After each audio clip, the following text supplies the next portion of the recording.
Was that good police work? It wasn't, was it? It could have been better. But if you would announce yourself Fort Worth Police, then maybe Atatiana Jefferson would still be alive, correct? Maybe.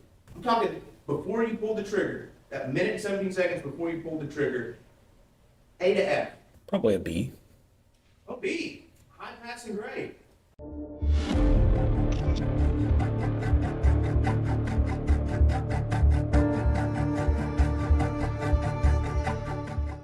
Hello everyone and welcome back to the court bench. In October 2019, a neighbor called a non-emergency line to report open doors at a home in Fort Worth, Texas. It was a simple welfare check that should have been routine. Instead, within minutes, 28-year-old Atatiana Jefferson was shot and killed inside her home while playing video games with her nephew. The man who pulled the trigger was Officer Aaron Dean. Today, we're looking at the moment where Officer Dean took the stand in his own murder trial. And you're about to see a prosecutor absolutely dismantle a veteran officer's testimony, forcing him to admit to tactical failures that suggest he didn't just make a mistake, he was completely reckless. Stick around because Officer Dean himself is going to give himself a crazy grade on his performance that night that is going to leave you absolutely speechless. So let's jump in. Do you know how long it took on your body cam from the minute you walked up to that front door and turned your body cam on to the second that you shot at Atatiana Jefferson?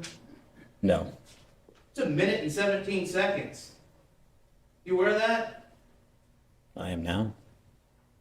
Can you get a lot of information in a minute and 17 seconds?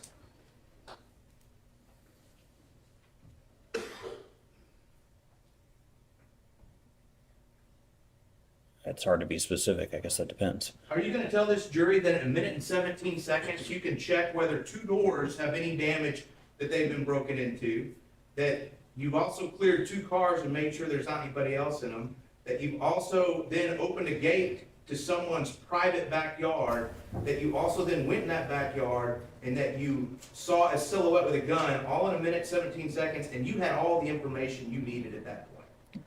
We were still conducting our investigation at that point. You didn't have all the information you needed at that point. Just tell the jury. Just tell them you didn't do a good job. We were still. Argumentative. Just that. Would you give yourself an A+ for that minute, 17 seconds?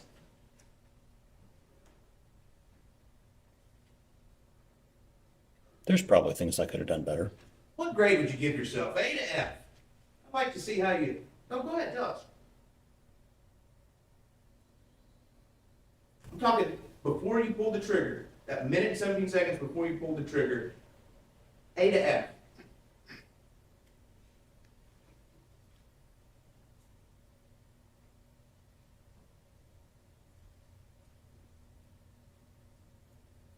Probably a B. Oh, B, high passing grade. What do you think you did the best?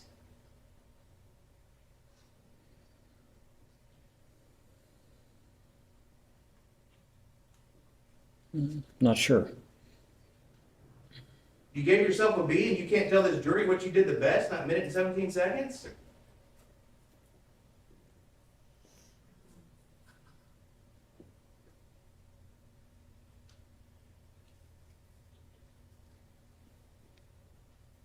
No, I'm not sure. You want to change your grade, maybe? No.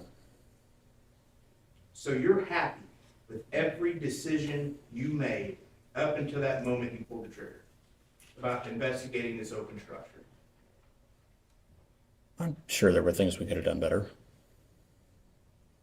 You're telling this jury you're happy with every decision you made from that, when you first turned that body cam on to the minute and 17 second mark. Based on what I knew at the time, yes. All checking that house, checking that perimeter, you're giving yourself a B. Yes. Okay. Connor, may we play State's Exhibit 1? Yes. And I'll be stopping it next. Thank you.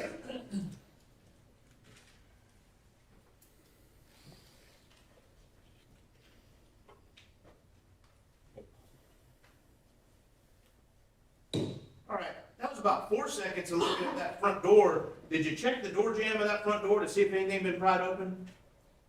I took a look at it. I didn't see any evidence that anything was pried open. That was like 3 seconds. You looked at that and decided nothing had been pried open in 3 seconds? That video doesn't start at the beginning of the call. Okay, so you were standing there a little bit longer, right? Yes. Did you check the inside, did you check to see if the screen door worked? No. If it was open? No. If it was unlocked? No. Did you check and see if that was off its frame at all? A visual inspection, but other than that, no. Did you check, did you check the hinges? No. Did you see any tool marks on the doorknob? No. Did you look for tool marks on the doorknob like somebody tried to jimmy a lock open? Yes. You didn't see any. No. But at this point, you've already decided this is a burglary in progress. No. At this point, it's an open structure, and I'm doing what the policy says and inspecting the structure for signs of forced entry. Where'd you go next? The side door? To the side door, yes. Okay. Start.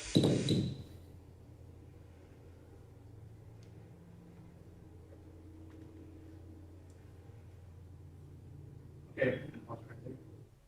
Now, I see some like weather stripping or something coming off that screen door. Is that what you were talking about? Yes.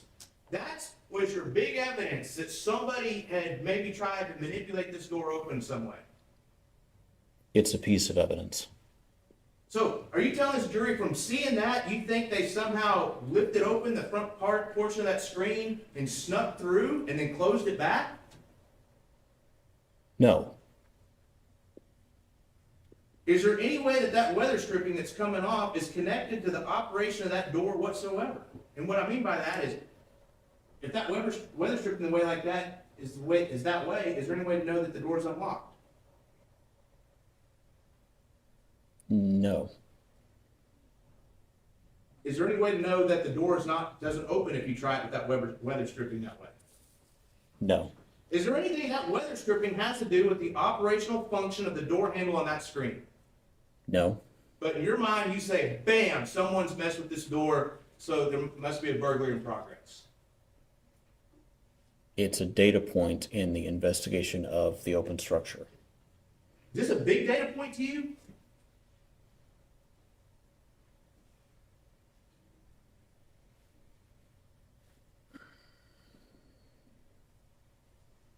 I don't know if I'd say it's big. It goes into the stack.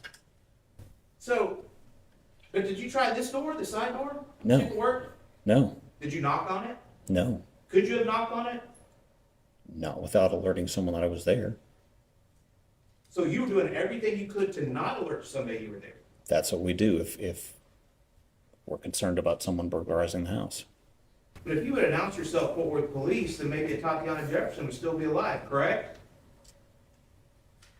Maybe. If you ever wanted to see a defense strategy clinging to a life raft made of thin plastic, you are looking at it. Let's go ahead and break down exactly what Officer Dean is trying to do here. In the world of police use of force law, the case of Graham v. Connor is the North Star. It established the objective reasonableness standard. Basically, the court doesn't look at the officer's intent, whether he was a good guy or a bad guy in his heart, but rather whether a reasonable officer on the scene with the same information would have made the same choices. And Officer Dean's entire legal team is working backward. They need to build a house of cards that justifies a tactical, silent, weapons-drawn entry into a private residence. And the entire foundation of that case is a loose piece of weather stripping that was on that door. If a piece of dangling plastic trim constitutes a big data point for a felony in progress, then half the suburban homes in America are currently active crime scenes. And the prosecutor does an excellent job of showing that to the court and the jury. But he is just getting started. Let's go ahead and jump back in.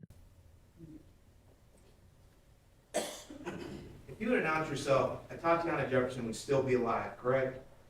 I don't know. You still might have shot her anyway? It would have depended on if she came out the front with a gun. Are you telling this jury there might have been a situation where you still might have shot her anyway? Only if she pointed a gun at me.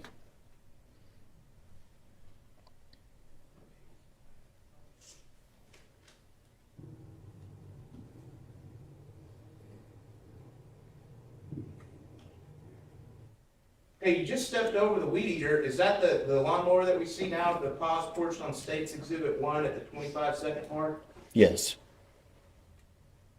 You were here last week when the defense attorneys were asking questions about the stuff piled up outside. What significance did that have to you as an officer at the time? that it was a possible collection of items to be removed by a burglar.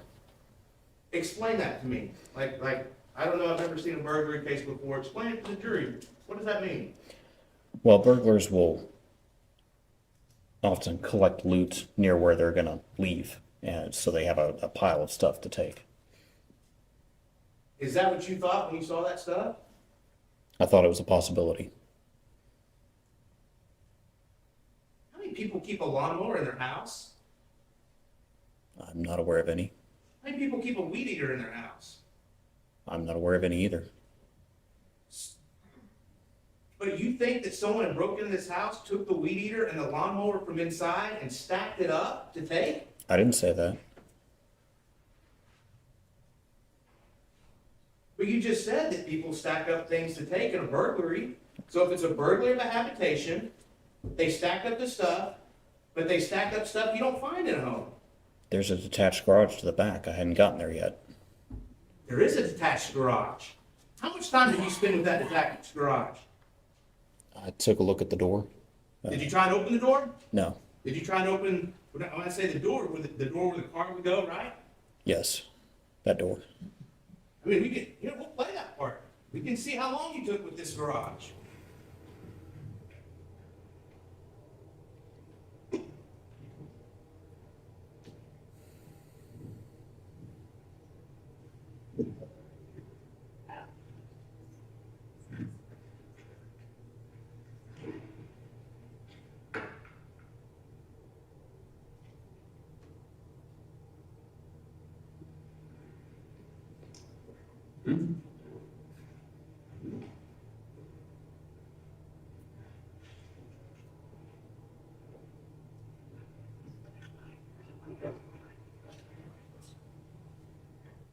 All right, you just watch yourself. We paused at the 1 minute and 5 second mark.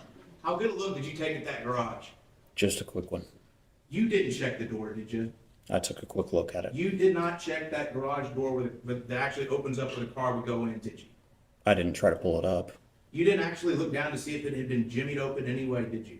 I took a quick look and didn't see any signs of it. How did you take a quick look? I mean, you're right, whatever you did was quick, but how did you take a quick look? Just looked down at it as I was passing by. You looked down as you were passing by. Is that good police work?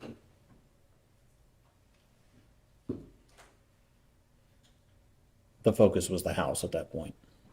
But you just told this jury that you got people stacking up stuff that's outside of a garage, and you're just gonna ignore the garage? I would have turned my attention back to the garage after we took care of the house. Did you check the actual door that the people walk through in that garage? I didn't try to turn the knob, no. Did you even look at it? I believe it took a quick look as I passed by. You didn't check to see if there were tool marks on that door, that it could have been jimmied open in some way? I didn't see any. You didn't see it, that it had been pulled to and was still kind of just barely open? You didn't check it, maybe push on a little bit? No. You didn't think that maybe if the bad guys had taken that stuff out of the garage, they could still be there, and that's where the danger is? No, I was focused on the house at that moment. All the stuff that's stacked up for these burglars to take is stuff that's out of the garage, and you didn't think that the garage might be a place you need to check out a little more? My focus was on the house at that moment. You didn't think the garage needed to be checked out at all, did you? I did, and I would have done it after taking care of the house. You didn't think the garage needed to be checked out at all, did you? No. So this is probably what I would classify as the moment where the reasonable belief defense goes into the garbage. The prosecution is doing an excellent job in exposing what we call post hoc rationalization. In plain English, Officer Dean is trying to rewrite history to make his past self look more prepared and his actions more justified than they actually were. The entire defense hinges on the idea that Officer Dean wasn't just a guy nervously prowling a backyard, he was a tactical officer responding to a high-stakes burglary in progress. But the prosecutor just pointed out a massive garage-sized hole in that story. If you are a police officer and you truly, honestly believe there is a burglary underway to the point where you have your service weapon drawn and you're moving in a low crawl or tactical stance, you don't just glance at the open garage where you supposedly saw loot piled up. You don't just pass by the very crime scene you're claiming justified your level of force. That's not how police work, or even basic human logic. Officer Dean's use of force to be legal, a reasonable officer in the same situation would have to perceive the same threat, and the prosecution highlighting that Officer Dean didn't even bother to turn a doorknob or clear the garage is very telling to the jury. Now we're going to switch over to the prosecutor going up to Officer Dean and giving him direct evidence right in his face and asking him some heavy-hitting questions. So let's jump in. But that could have been another place bad guys were hiding out, correct? Yes. So, let me get this straight. We've got the first fatal funnel at the front door. Did you stand in front of that fatal funnel? I moved across it. Is that good police work? You have to move across it. Could you have stepped away from the residence, maybe put some distance between you and the fatal funnel? Yes. Could one of you have covered the fatal funnel while the other one crossed to make sure there wasn't a bystander back behind the wall? Yes. Could you have knocked and said forward police to see if there's anybody inside? Yes. Could you have tried the door to clear the area to see if there was someone hiding behind the big wooden door or behind the wall? Yes. You did none of those things, correct? Correct. You just walked across the fatal funnel, correct? Yes. Is that good police work? It was following the procedure for open structure and not alerting a potential burglar inside the house. Was that good police work? It wasn't, was it? It could have been better. Can you, is that the garage, right? Yes. And so the house kind of comes out right there, isn't that correct? Yes. And in State's Exhibit 59, you can see how that gate's kind of recessed, right? Yes. Back there, so there's a space where you have, if you're standing at that gate, there's the wall of the garage on your right and the wall of the house on your left, isn't that correct? Yes. And so somebody, if you're standing at that gate, somebody, I'm showing you State's Exhibit 58, somebody could be back over here behind this corner at the bike and you'd never see him, would you? No. So somebody could be standing right here where my finger is, and if you're at the gate, you're not gonna see him, right? Is that right? Yes. I mean, that's a dangerous place to be, isn't it? Officer Dart had come through there. I'm not sure what you're asking. Who's covering the front doors when you're back at this gate? We were both back there. Who's covering the front doors when you're back at this gate? No one. So who could have seen anyone? Could anyone just walked out of that house at that point? Yes. And if you were back here in this recessed area of State's Exhibit 59 at the gate, somebody could have been around that corner we were just talking about, correct? Yes. Was that a safe place for you and Officer Darch to be? After we cleared it, it was. After you cleared it, had you cleared the inside of that house? No. Did you know who was inside the house? No, not yet. So that could have been a very dangerous place if somebody from inside that house had come out around the corner.